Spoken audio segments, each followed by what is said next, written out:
या the topic is success of Bohr's model. हमने Bohr's model को पूरा पढ़ा। We have understood the basic concepts of that particular Bohr model. Special concept we have understood about quantization of energy. So Bohr at that time was a very successful model, not only because he gave us a model of an atom, but only because he was the only one who explained spectrum of hydrogen. So this is major success of Bohr's model, Bohr's explanation. So first of all, to understand his success, we need to know what do we mean by spectrum. Spectrum है क्या चीज़, अगर हम उसको देखें तो spectrum के लिए अगर हम एक छोटा सा एग्जांपल लेते हैं, suppose I am taking a platinum wire और ये उसका loop, why because I need a very inert metal, so platinum is one of the most inert metal I am with, so I am using a platinum wire loop. Over it if I am putting some chemical substance like NaCl, इसके ऊपर मैंने थोड़ा सा लगा दिया, या on this loop I put NaCl particles, solid salt है जिसके पार्टिकल्स बहुत सारे इसके ऊपर किसी तरह से हमने रख दिए, चिपका दिए। And if I irradiate this NaCl particle over the Bunsen burner, इसको हम एक फ्लेम के ऊपर बहुत देर तक अगर हीट अप करें, so that heat will get into the NaCl particle. NaCl के इन पार्टिकल्स के अंदर वो हीट एनर्जी ट्रांसफ़र हो जाएगी। That heat can not be destroyed obviously, ये NaCl के अंदर ट्रांसफ़र होगी वो पर्टिकुलर हीट एनर्जी।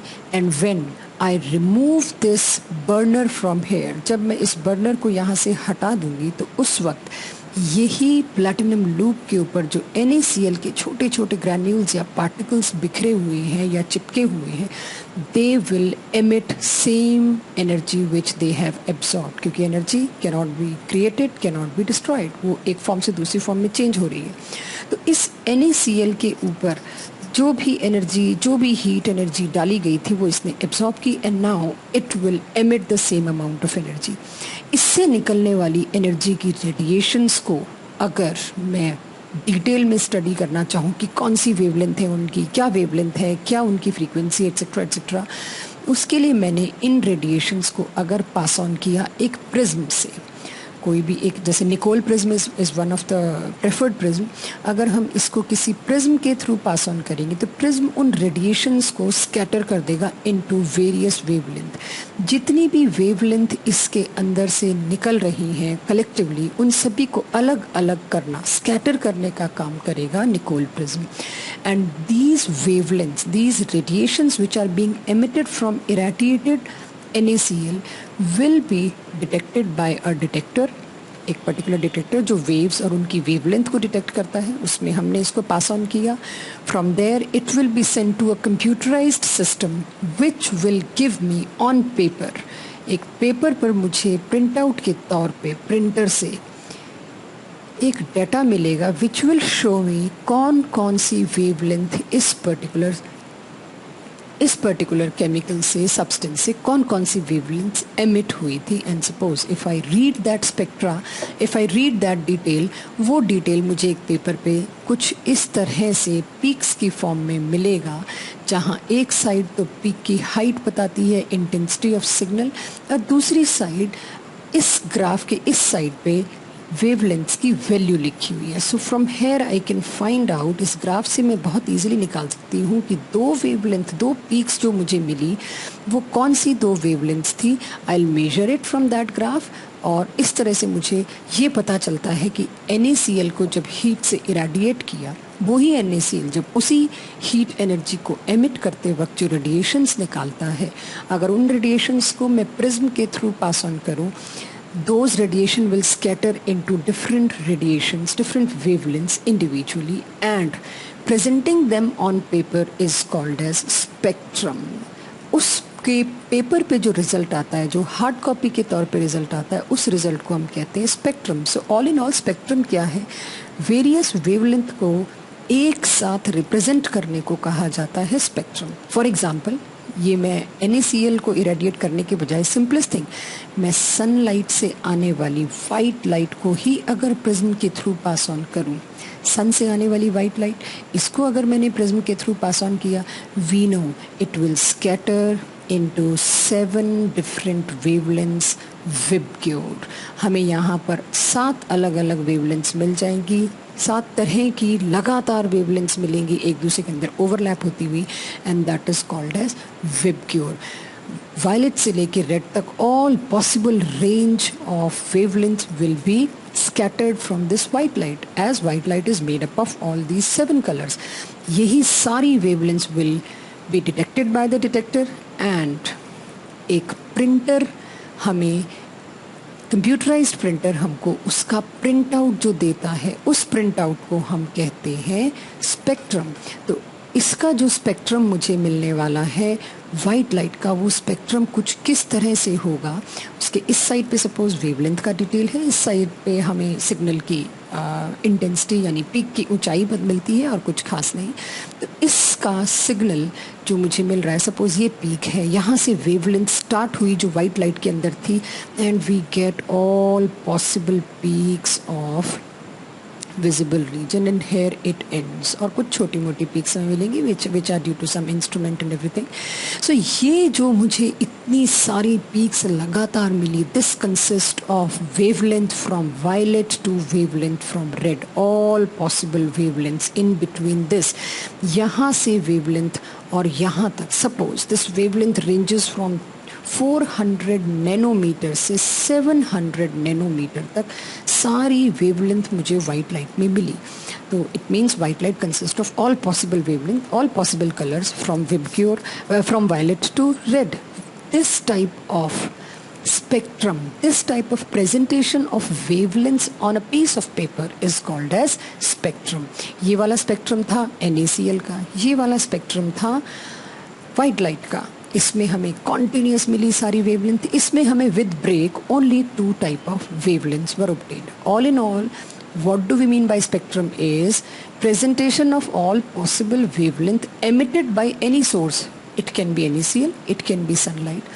किसी भी सोर्स से एमिट होने वाली रेडिएशंस को ऑन पेपर पे प्रेजेंट करना, that is called a spectrum. अब वाइट लाइट का स्पेक्ट्रम अगर हम देखते हैं तो हम बोलेंगे इसमें 7 कलर की वेवलेंथ मिल रही है। It does not mean that this spectrum's line will be in respective colors। no, it will be in black color as per the ink of the printer, but it falls in the region of 7 colors। that's why we say ये जो presentation आया paper पे, इसको हम कहते हैं spectrum. तो पहले तो स्पेक्ट्रम समझना ज़रूरी था जो हमने समझा। अब बोहर की सक्सेस पे अगर मैं आऊँ तो उन्होंने क्या चीज़ एक्सप्लेन कर दी, उन्होंने हाइड्रोजन एटम का स्पेक्ट्रा एक्सप्लेन कर दिया। अब ये हाइड्रोजन एटम का स्पेक्ट्रा था कैसा और ये कैसे बनाया गया होगा, पहले उसको समझते हैं। हाइड्रोजन के एमिशन स्पेक्ट्रा, यानी हमने एक डिस्चार्ज ट्यूब ली, उस डिस्चार्ज ट्यूब के अंदर हमने हाइड्रोजन गैस को फिल किया, उसको हाई वोल्टेज सोर्स से कनेक्ट किया। जब उसको हाई वोल्टेज सोर्स से कनेक्ट कर रहे हैं मीन्स हम उसको very high amount of energy दे रहे हैं। तो इस तरह से एक छोटा सा सेटअप मैं बना रही हूँ जिसमें ये वोल्टेज का सोर्स है। हाई एनर्जी से हमने इंट्रोड्यूस कराया हाइड्रोजन गैस के एटम्स को। हाइड्रोजन गैस के एटम्स मैंने एक ट्यूब में भरे हुए हैं। इस हाई वोल्टेज की जो एनर्जी जब इलेक्ट्रोड के थ्रू हाइड्रोजन गैस के एटम्स तक पहुंचेगी तो वो हाइड्रोजन के गैस के जो एटम्स हैं वो इरेडिएट हो जाएंगे with that huge amount of energy. वो एनर्जी इन्होंने एब्जॉर्ब तो कर ली लेकिन उसको डिस्ट्रॉय नहीं कर पाएंगे। अब थोड़ी देर बाद वो उसी एनर्जी को एमिट आउट करेंगे। इससे निकलने वाली एनर्जी जो एमिट आउट हो रही है हाइड्रोजन एटम से, इससे एमिट होने वाली एनर्जी को we pass through a prism and a spectrometer, जिससे कि मुझे एक स्पेक्ट्रम मिले। हाइड्रोजन एटम्स को इतनी हाई एनर्जी दी, उन्हीं हाइड्रोजन एटम्स ने वो एनर्जी एब्जॉर्ब की और थोड़ी देर बाद उसी को एमिट किया। उस एमिटेड एनर्जी का जो ग्राफ, जो स्पेक्ट्रम आया, वो स्पेक्ट्रम अपने आप में एक बहुत इंटरेस्टिंग स्पेक्ट्रम था। उस स्पेक्ट्रम को मैं अब वर्टिकली शो कर रही हूँ, ना कि हॉरिजॉन्टली। इसको मैं वर्टिकली शो कर रही हूँ। उसमें मुझे, यानी कि वर्टिकली मीन्स इस साइड तो वेवलेंथ थी और इस साइड वो सिग्नल ऑफ पीक्स, यानी वो जो सिग्नल है उसकी इंटेंसिटी थी जो उसकी पीक्स में नज़र आ रही थी। तो वर्टिकली अगर मैं इस ग्राफ को शो करूँ तो I found there are number of lines in various sets. Each line means one wavelength. एक लाइन का मतलब एक टाइप की वेवलेंथ। इस तरह से हमको बहुत सारे सेट्स ऑफ लाइंस मिले, हर सेट में कुछ पर्टिकुलर नंबर ऑफ लाइंस था, जिस पे अभी हम इतना फोकस नहीं कर रहे, but the main focus is जो ग्राफ मिला, जो हमें स्पेक्ट्रम मिला, उस स्पेक्ट्रम में वेरियस सेट्स ऑफ लाइंस हमको मिले। ये इंटरेस्टिंग स्पेक्ट्रम देखा गया। अब ये बात हमें रदरफोर्ड से तो खैर समझ में नहीं आनी थी, हम बोहर के पास गए, या कह लीजिए बोहर ने ही इस पूरे स्पेक्ट्रम को एक्सप्लेन किया। जिस वक्त रदरफोर्ड का मॉडल वाज एक्सेप्टेड, उसको रिजेक्शन जो मिला वो सबसे पहले स्पेक्ट्रम से मिला। हाइड्रोजन के स्पेक्ट्रम को लेके हम साइंटिस्ट रदरफोर्ड के पास जाते हैं और उनसे यही पूछते हैं कि if you say that electron is revolving around nucleus just like a planetary system, तो ये एक इलेक्ट्रॉन जो मौजूद है हाइड्रोजन एटम के अंदर, एक इकलौता इलेक्ट्रॉन इतनी कितनी एनर्जीज को एब्जॉर्ब कर रहा है और इतनी सारी वैरायटी ऑफ वेवलेंथ को एमिट कैसे कर सकता है? Rutherford was having no answer about it. So he failed badly when he was asked to explain this type of spectra of hydrogen. तो हाइड्रोजन का जो स्पेक्ट्रा आया था, अगर उसको और इजी वे में, जैसे पहले हम स्पेक्ट्रा को देख रहे थे वैसे देखे, तो एक्चुअली में the spectra was like this. कई लाइंस मिली एक पर्टिकुलर रीजन में, इन्हीं लाइंस को मैंने ये हॉरिजॉन्टल कर दिया। अब इसी ग्राफ को मैंने 90 डिग्री पे रोटेट कर दिया तो ये वर्टिकल हो गया। इधर ये वेवलेंथ हो गई, इधर मेरे पास इंटेंसिटी ऑफ पीक हो गई, इंटेंसिटी ऑफ सिग्नल हो गया। तो ये पहला सेट मुझे वेरियस 5-6 लाइंस का मिला। थोड़े रीजन तक कोई पीक नहीं मिली, फिर उसके बाद थोड़े रीजन में सम लाइंस वी ऑब्टेन, फिर उसके बाद थोड़े रीजन में कोई खास पीक्स नहीं मिली, and again like this I found various sets of lines. उन्हीं वेरियस सेट्स ऑफ लाइंस को मैंने यहाँ पर जैसे हॉरिजॉन्टली दिखाया है ऊपर वाले स्पेक्ट्रम में, बस उसको मैंने वर्टिकली शो कर दिया। इतनी सारी टाइप ऑफ वेवलेंथ किस तरह से शो हो सकती हैं एक हाइड्रोजन एटम के एक इलेक्ट्रॉन से? Rutherford failed badly, hence we went to Bohr, या बोहर ने इस स्पेक्ट्रा को स्टडी करके ही, इस स्पेक्ट्रा को ध्यान में रखते हुए ही बोहर ने अपना मॉडल क्लेम किया, which includes few postulates. Let's see what were those. Bohr का कहना क्या था? एक्चुअली में न्यूक्लियस के चारों तरफ इलेक्ट्रॉन्स जो हैं वो रिवॉल्व करते हैं very well defined discrete stationary energy levels में, जिनको उन्होंने KLM नाम दिया, या हम जिनको नंबर देते हैं 1, 2, 3, 4। और इन सब की energies fixed, quantized, which cannot be emitted और absorbed if a electron is in certain orbit। अगर इलेक्ट्रॉन किसी एक ऑर्बिट में मौजूद है तो ना तो वो उस ऑर्बिट में घूमते वक्त एनर्जी एमिट कर सकता है, ना एब्जॉर्ब कर सकता है। ऐसा कुछ बोहर ने बताया था, और उन्होंने कहा था अगर कोई इलेक्ट्रॉन एनर्जी एब्जॉर्ब करेगा तो it will jump from one level to other level. It can be second level, it can be directly third level, or it can be fourth, fifth, sixth and infinite. Electron jump करके किसी भी level पे जा सकता है। For that it need to absorb energy. Suppose electron jump करके 6th level पे पहुंच गया, दिस इज एक्साइटेड स्टेट, और ये एक्साइटेड स्टेट शॉर्ट स्पैंड होती है। इलेक्ट्रॉन वापस आएगा ही आएगा अपने ग्राउंड स्टेट पे, और उतनी ही एनर्जी को एमिट करेगा जितनी एनर्जी उसने एब्जॉर्ब की थी to reach up to this level. ये बोहर ने अपना पोस्टुलेट्स दिए, एक मॉडल दिया, और उसके बेसिस पे अब हम देखेंगे ये हाइड्रोजन का स्पेक्ट्रा वो कैसे एक्सप्लेन कर पाते हैं। यानी मेरे पास अब एक ही टास्क है, इतनी सारी लाइंस का हिसाब किताब, ये कहाँ से आई इतनी सारी lines.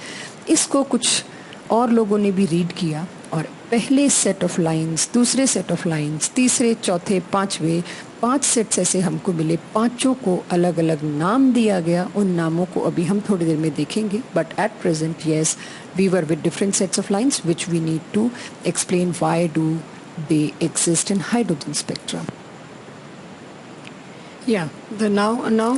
First of all, we need to see what happened to hydrogen's emission spectra. Why we came across so many lines in hydrogen spectra. उसका explanation बोहर ने क्या दिया? बोहर ने clearly ये कहा कि एक एटम में nucleus is in the centre, no doubt. Rutherford की बात को ही कंटिन्यू किया। न्यूक्लियस के चारों तरफ स्टेशनरी सर्कुलर ऑर्बिट्स बने हुए हैं जिसमें इलेक्ट्रॉन रिवॉल्व कर रहा है। आप ये अज्यूम कीजिए यहाँ पे मैंने न्यूक्लियस बनाया और इसके चारों तरफ बजाय सर्कुलर ऑर्बिट्स बनाने के बस उन ऑर्बिट्स को खींच के सीधा कर दिया, स्ट्रेच कर दिया, because I need to show that spectral line, so I need straight diagrams. So यहाँ पे मैंने उन्हीं ऑर्बिट्स को थोड़ी देर के लिए बजाय सर्कुलर के जस्ट स्ट्रेट एज्यूम कर लिया। ये orbit number 1, 2, 3, 4 and so on up to infinity we can draw over here if we want to, any number of levels we can draw. ये हाइड्रोजन एटम में पहला ऑर्बिट, ये दूसरा orbit, ये तीसरा ऑर्बिट, ये चौथा, पांचवा and so on. We know that this is ground state क्योंकि इसकी एनर्जी सबसे कम है। बोर ने सबसे क्लियरली हमको एनर्जी का फॉर्मूला भी दिया था ऑफ nth लेवल। किसी भी लेवल की एनर्जी आप लोग कैलकुलेट कर सकते हैं by using his formula which was another key concept of Bohr's model. हमें एनर्जी का फॉर्मूला भी हमारे पास है and if we want to revise that formula, yes it is energy of nth level. Any level's energy we can easily find out by applying the formula minus 2.18 into 10 raised to the power minus 19 by n square for hydrogen into z square. For hydrogen z is 1 atomic number, and if I want to calculate nth orbit energy, suppose first orbit, here I am going to put 1 square in place of n. Second orbit I need to put 2 square, third orbit 3 square and so on. हर level की energy आप easily calculate कर सकते हैं as per given by Bohr using this formula. Now coming back to the original topic, spectrum of hydrogen, why we have with so many lines. So suppose when we were irradiating the hydrogen sample, hydrogen gas sample, there are millions of hydrogen atoms in discharge tube जिसको हमने high voltage दी। तो इतने सारे atoms थे, हर atom ने अलग अलग amount of energy absorb किया। ज़रूरी नहीं है सारे atoms same amount of energy absorb करेंगे, हर एटम ने अलग अलग एनर्जी एब्जॉर्ब की from that electric source. Suppose कुछ हाइड्रोजन एटम्स ऐसे थे इन फ्यू थाउजेंड नंबर्स जिन्होंने इतनी एनर्जी एब्जॉर्ब की कि उनका इलेक्ट्रॉन ग्राउंड स्टेट यानी n इज इक्वल्स टू 1 से जंप करके n इज इक्वल्स टू 2 में जाके बैठ गया।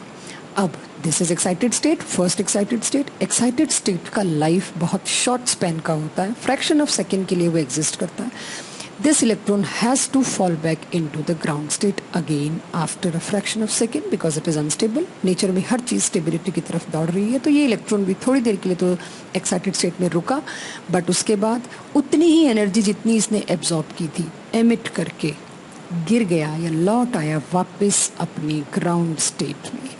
यानी इलेक्ट्रॉन जो आपने एनर्जी दी थी उसको लेके चला तो गया था ऑर्बिट नंबर 2 में, लेकिन orbit number 2 excited state short lived, it will immediately come back to the level 1 again ground state. और जब हायर एनर्जी से लोअर एनर्जी में वो पहुंचा, एक्साइटेड स्टेट से ग्राउंड स्टेट में वो पहुंचा, तो उसने कुछ एनर्जी एमिट की और वो एनर्जी हमें दिखाई दे रही है कितनी होगी, it will be delta E, and that delta E will be easily calculated by the formula of bourse. यानी हम पहले E2 की एनर्जी निकाल लेंगे बाय यूजिंग दिस फॉर्मूला। इस फॉर्मूला में n स्क्वायर की जगह 2 पुट करके हमने E2 की एनर्जी निकाली, फिर हमने E1 की एनर्जी निकाली इसी फॉर्मूला में 1 स्क्वायर पुट करके। तो E2 माइनस E1, E2 से E1 पे लौटते वक्त जो एनर्जी चेंज होगा वो एनर्जी चेंज हम निकाल लेंगे, and that will be delta E, change in energy. Yes, change in energy is always final minus initial. So just we are going to change this little bit. Delta E should be equal to final minus initial. Final state over here is where the electron is falling finally. Since it's an emission spectra, higher से lower में electron जा रहा है, तो here final state is E1. और कहाँ से electron E1 में गिर रहा है? E2 से, एनर्जी 2 से। सो फाइनल माइनस इनिशियल हमने E1 निकाला इस फॉर्मूला का यूज़ करके, E2 निकाला इस फॉर्मूला को यूज़ करके, we can easily find out delta E if we are with value of E1 and E2। तो हमारे पास इस transition means electron is changing its position from 2 to 1, इस ट्रांजिशन में कितनी एनर्जी एमिट हुई वो भी हम निकाल सकते हैं with the help of Bohr's formula. Okay, अब जब हमने डेल्टा ई निकाल लिया कि कितनी एनर्जी एमिट हुई जब इलेक्ट्रॉन लेवल 2 से लेवल 1 गया, तो प्लैंक्स की थ्योरी को यूज़ करके, उसके फॉर्मूला को यूज़ करके हमने इस डेल्टा ई एमिटेड एनर्जी की फ्रीक्वेंसी और वेवलेंथ भी निकाल सकते हैं। We know delta E is h nu, and if we know frequency h nu we can easily find out by using this h c by lambda. तो इस energy जो emit हुई है एक ट्रांजिशन ऑफ इलेक्ट्रॉन से second से first पे jump करने में जो एनर्जी रिलीज हुई वो कैलकुलेट कर ली हमने बोहर की हेल्प से, और बोहर की हेल्प से जब वो एनर्जी कैलकुलेट हो गई तो इस रेडिएशन की वेवलेंथ भी हम इजीली कैलकुलेट कर लेंगे। So I am with now wavelength of the light emitted when electron falls from level 2 to level 1। अब कुछ हाइड्रोजन एटम ऐसे भी रहे होंगे जिसमें उन हाइड्रोजन एटम्स ने जो एनर्जी है वो इतनी ज़्यादा एब्जॉर्ब कर ली कि वो लेवल 3 पर पहुंच गए। उनकी एक्साइटेड स्टेट 3 थी। अगर उनकी एक्साइटेड स्टेट 3 थी तो यस, वो थोड़ी देर में within fraction of second they will also fall back to their ground state. तो वो अपनी ग्राउंड स्टेट पे जब आएंगे, उनकी ग्राउंड स्टेट अब क्या है, उनकी ग्राउंड स्टेट भी 1 ही है, finally they have to come to 1। तो वो इस लेवल पर वो भी वापस आएंगे। जब वो इस लेवल पर आएंगे again there will be delta E, energy emit होगी। अब के वो एनर्जी क्या होगी, final minus initial means E1 minus E3। तो E1 माइनस E3 भी यूजिंग द सेम प्रोसीजर हम कैलकुलेट कर लेंगे, इसकी वेवलेंथ भी हम निकाल लेंगे, हमारे पास इसकी भी वेवलेंथ आ जाएगी। सिमिलरली कुछ हाइड्रोजन एटम्स ऐसे रहे होंगे जिसमें इलेक्ट्रॉन ने इतनी ज़्यादा एनर्जी एब्जॉर्ब कर ली कि वो सीधे लेवल नंबर 4 पे पहुंच गया। अब वो लेवल नंबर 4 पे पहुंच गया, वहाँ पे भी excited state can not live for more, it has to come back to the ground state, and it is coming to its ground state. In that transition again it will emit this much of energy. इस energy से related lambda भी कुछ और होगा जो हम calculate कर लेंगे बाय यूजिंग सेम प्रोसीजर। कुछ हाइड्रोजन एटम्स में शायद क्या कंफर्म्ड 5th ऑर्बिट पे भी इलेक्ट्रॉन पहुंच गए होंगे, और जब 5th ऑर्बिट पे पहुंचे वहाँ से भी they will have to come back to their ground state. Similarly from 6th orbit they will have to come back to their ground state. Similarly from 7th orbit they will have to come back to their ground state, and in this way there are so many transition possible. अभी मैंने orbit 7 तक ही बनाए हैं, अगर मैंने orbit और आगे बना दिए होते तो लाइंस का नंबर बढ़ भी सकता था, बट यस अभी मेरे पास इलेक्ट्रॉन के इतने सारे जंप्स आ गए, कुछ में 2 से 1, कुछ में 3 से 1, 4 से 1 एंड सो ऑन। इन सारी लाइंस में अलग अलग वेवलेंथ मिलेगी, इन सारी में एनर्जी गैप अलग है। जब डेल्टा ई सबका अलग है तो सबका वेवलेंथ भी अलग होगा। Yes there are so many lines, but ये तो एक सेट एक्सप्लेन हुआ प्रीवियस स्पेक्ट्रा का, हाइड्रोजन स्पेक्ट्रा का, उसमें और भी कई सेट्स देखने को मिले थे। तो वो भी अगर हम देखते हैं, मान लीजिए कुछ जो हाइड्रोजन एटम्स थे उनके बारे में दोबारा बात करती हूँ जिनमें इलेक्ट्रॉन तीसरे ऑर्बिट में पहुंच गया था। हमने देखा जब तीसरे ऑर्बिट में पहुंच गया excited state, it is falling back to first orbit to come back to its ground state. But ज़रूरी तो नहीं ये प्रोसेस एक ही स्टेप में हो, it can occur in various steps. Like तीसरे ऑर्बिट में जो इलेक्ट्रॉन था वो डायरेक्ट 1 पे जंप करने के बजाय दूसरे में पहले जंप करे और फिर पहले में आए। Yes, why not. So here another transition, her transition के लिए एक अलग वेवलेंथ होगी। कुछ इलेक्ट्रॉन्स 3rd लेवल से 1st पे डायरेक्ट जंप कर गए, लेकिन कुछ 3rd से पहले 2nd पर जंप करे। 3rd से 2nd पे जब जंप करेंगे उनकी एनर्जी गैप कुछ अलग होगा। इन सभी एनर्जी लेवल में स्पेसिंग सेम नहीं होती, अलग अलग होती है। तो E2 से E1 पे आना different amount of energy, E3 से E2 पे आना all together different amount of energy. When energy involve is different so wavelength involve is different, इसीलिए उसके लिए मुझे एक अलग लाइन बनानी पड़ी। सेम कुछ इलेक्ट्रॉन लेवल 3 वाले जो थे वो लेवल 2 पे इस रूट से आए। अब लेवल 2 पे आने के बाद they can not stay for long, again it is an excited state, it is not a ground state. So यहाँ से फिर वो 2 से 1 पे जंप करके ग्राउंड स्टेट में आएंगे। 2 से 1 की जंप के लिए ऑलरेडी वेवलेंथ मेरे पास है, तो उसी को रेपिटेशन हम मानेंगे। इसी तरह से अब लेवल 4 पे जो इलेक्ट्रॉन थे, हो सकता है वो डायरेक्ट जंप करके 1 पे आए हो। यस, उसके लिए लाइन ऑलरेडी मैंने एक्सप्लेन कर दी, बना दी। लेकिन कुछ ऐसे भी होंगे जो 4 से सीधे 1 पे जाने के बजाय पहले वो जाएंगे 2 पे, और 2 के बाद फिर वो जाएंगे 1 पे। तो उससे 2 और टाइप ऑफ लाइंस हो गई। सिमिलरली जो 4 पर थे, ज़रूरी नहीं है कि 4 से सीधा 1 पे जाएं। ये देखिए 4 से सीधा 1 पे गए, वो 4 से सीधा 2 पे भी आ सकते थे। सिमिलरली वो 4 से शायद क्या कंफर्म, वो 3 पर भी आ सकते थे।